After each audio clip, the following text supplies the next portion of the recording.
Well, joining us now from our studio in Washington, D.C. is Middle East analyst Omar Baddar. Omar, thank you very much for being on Al Jazeera.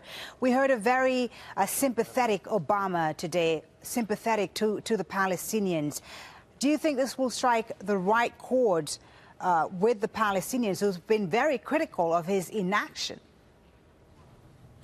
There is no question that this was completely unprecedented. We've never had a sitting president in the United States go into such detail about the injustice the Palestinians suffer under Israeli occupation, the extent to which he humanized the Palestinian experience, and calling pretty much on the Israeli public, young people, to challenge their leaders on the need to push their government to make a real peace with the Palestinians.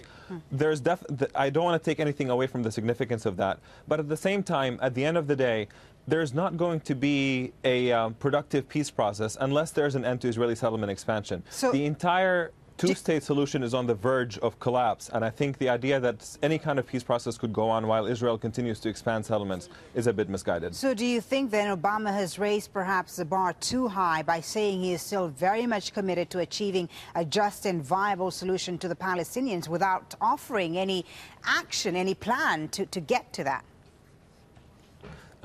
He did certainly raise the bar, but the alternative would have been also a very major letdown. So I think this was an important step to take. In part, this is also about his legacy. Does he want to be the president who just repeats the mantra that every other president did before him without being able to achieve anything, and potentially being the president on whose watch the two-state solution fell apart? Or does he want to take bolder steps to try to push things forward? So I think it was definitely a bold move, but I also thought it was a very important move for him to take at this time. What about his call to Palestinian leaders to perhaps end their demand for settlement freeze before a resumption of the talks with the Israelis? Do you think Mahmoud Abbas, who is so eager to return to the peace talks, it would seem, will soften his stance on this particular issue, dropping the demand for settlement freeze? Well, the Palestinians have had a very long experience with the peace process, and they know that it meant absolutely nothing, that Israel took advantage of the process to continue its expansion and of the colonization of the West Bank. Let's not forget, of course, that it was not only a Palestinian demand to halt the expansion of settlements, but also an American demand from the Obama administration when he first came into office. So Obama's operating within his political constraints. He tried to push for it.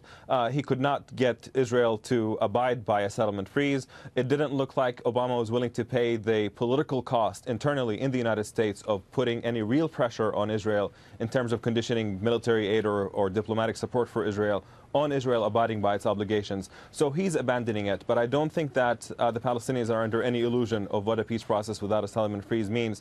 So they're not going to accommodate his constraints. I think they're correct in insisting on that freeze to happen before any kind of negotiations could go forward. All right, Omar Baddar, thank you very much for your thoughts. That's Omar Baddar, a Middle East analyst joining us there live from Washington, D.C.